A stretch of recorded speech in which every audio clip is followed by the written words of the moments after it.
Why don't you do something about this? Thank you very much. You're welcome. All right, George, I'm sure you're not the only one Yeah. with this issue. Please come to the broadband meeting, and we will put this all out on the table When is that meeting? soon. Okay, I'll look for it. Thank you. I don't have these meetings memorized, folks. It's all published. It's in the Yuko Reporter when we have that meeting. It's in the paper. All right. Sorry, I don't have them all memorized. Les. Hi, Les Rivkin, Stratford J. I know the Bylaws Committee is really working high, and I appreciate that. What I do not appreciate is that approximately one-third of the presidents, which means one-third of the delegates, are not here in June to vote. Excuse me. And I would wish there was some way to schedule things in the future so that we're all here. I won't be here myself. We don't have a delegate to back up because none of the people in our building are here during June. So we'll be cheated, and that's not a good feeling. Thank you. All right. This issue, of course, has come up before. It's just not right to say that because the snowbirds are gone, everything comes to a halt. It kind of disrespects the delegates who are here full time. The business of the village goes on. This bylaw revision is major, multi-year event. And we'll try, but we just can't, we don't want to hold things up any more than they've already been holed up. I want to recognize someone we haven't seen in a while, Joy Vestal. Good to see you. All right, sir. Joe Finello, Somerset. Hi. I've seen all the little, I guess you call them survey flags around the tennis courts. The rumor that I have heard is that Yuko is supposedly going to be spending $150,000 to add another tennis court and to resurface. I've been in Somerset for over 6 years. I can count on both hands the number of times that I have seen 5 tennis courts in use. And also the tennis courts, they are very loud at 7:30 in the morning, screaming and yelling. Wow. So I just want to know why we are adding another tennis court when all 5 are not in use, considering that it is not a necessity. The piece about adding one, I'm not sure I actually saw happen but I know we are resurfacing. It's one of the reasons we're having problems with bus stop there. This was brought up by WPRF that the old court it's in bad shape, and this was voted by the operations committee. So if you really have an issue with this, you want to come to the next meeting of the operations committee. But this is a pretty solid decision. It's been gone over more than once. All right. All right, if you're going to be resurfacing, why are all the survey flags being out? Why are all the what? The little survey flags, the little orange flags. Well, that thing has to be dug down. I mean, we're not just going to put greasy and dirty oil over the top.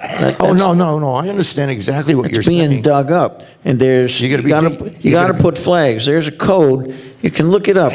Each color, one's for water, one's for power. You got to mark where all those utilities are. They're all little orange flags, little 3x3 orange flags, whatever the size they are. And they are all roughly 5 to 10 feet outside the fencing of the tennis courts. That's a company called Locates that does that. And I don't know what they're locating because all the flags are all the same. I got you. Thank you. Phyllis. I don't know who Phyllis is, but I'm Mary Ann from Somerset G. I'm sorry. I got a blinding light in my eyes, so. I was just concerned about the Somerset Pool, and adjoining to it is a little corner plot there.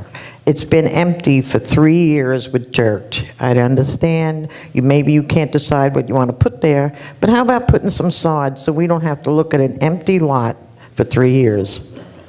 Donald, do you know what's going on there?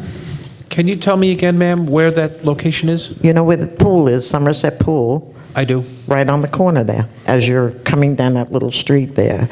It's been empty.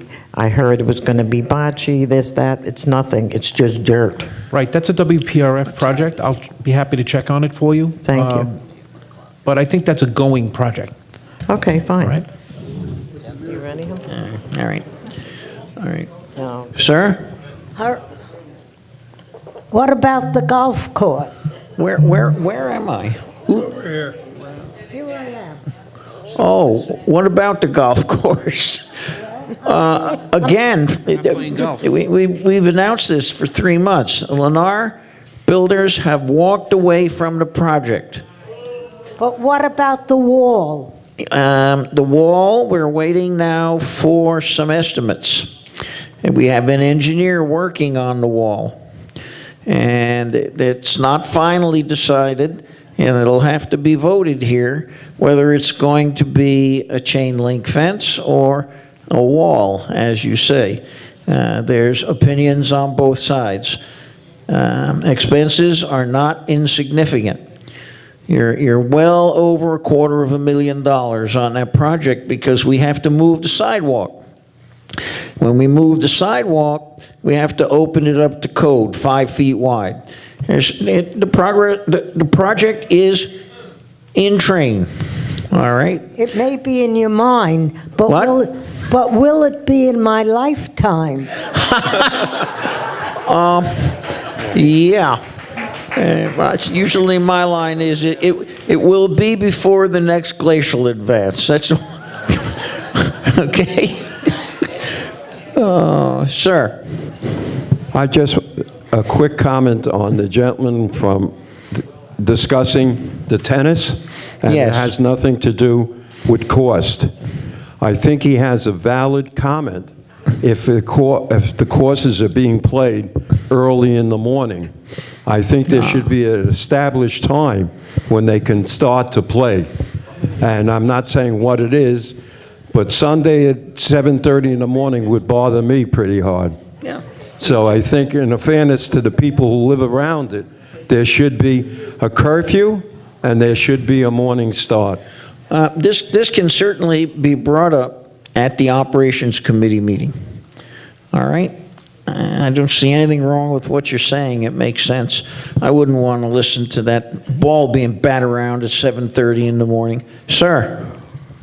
Good morning, everybody. I just wanted to start off congratulating UCO Reporter for one of the best issues they have come up with this month. There's a lot of things about saving Mother Earth on it, which are very, very well written. Of course, one was written by me, but that's not the point. But it is really well written, and I think we can read that carefully and make this a model village for pro-environment, pro-Mother Earth. I hope all of you read that carefully.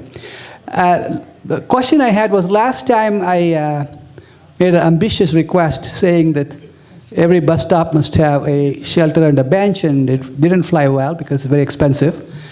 And I thought about it for a month, and I think that every bus stop must have a bench. I don't know if every bus stop already does or not. Maybe it does. If it does not, every bus stop must have a bench. And secondly, every building might think about having a bench because I live in Salisbury C, and there's absolutely no bench near there. The bus does stop there sometimes, but there's absolutely no bench there. And I think bench is very important, under a tree perhaps, so that people can sit out and get a nice breeze. Thank you. Thank you. Dan? Yeah, I'd like to bring up this subject again of the fence. First of all, in my opinion, and I have a lot of experience in these matters, a brick wall is not good and it's more expensive because you cannot see who is approaching and what's actually all of a sudden he shows up and he can climb over, which is easier than any other fence. Now I want to put to your attention that if anybody thinks that this fence is going to help anything, you might be in a big mistake here. George and I did 18 years ago all around the village, a survey with a map and showing how you can penetrate in. And I want to tell you it's even worse today. On the north side and near the turnpike, the erosion has taken the earth out and you can actually crawl under. And if somebody has really malicious intent, he can come up with small cutters anywhere around the fence and just walk in. So as less money as possible. This kind of fence maybe is going to keep up panhandlers or whatever, but it's certainly not a security matter. All right. It may interest you to know that the chair of the Infrastructure Committee, Dominic, feels it shouldn't be a wall as well. But that's a decision to be made. And the expense is extremely higher for this prefab wall. As pretty as it is, with flamingos and the like on it. All right. Anything else? Anyone that wish to be heard? Oh, Marilyn, I'm sorry. Okay. I didn't see you. I'll forgive you. Maybe not when you hear what I have to say, though. A few months ago, we decided to go ahead with the one vote, one owner. And I know you had said, I think at an advisory meeting, that you did have a chair. I know I had asked several times to be on that committee. I have not heard anything, and I wondered if a committee has been formed. Yeah, John Gregg is heading up that committee. It's kind of logical since he's currently head of the Elections Committee. And please, if you're interested in that, please talk to John Gregg. Okay. I was chair of election before. I gotcha. Anything else under good and welfare? There's a hand up. A move to adjourn. Very, very fair. Without objection, we are adjourned. Thank you very much, all. Everybody back to the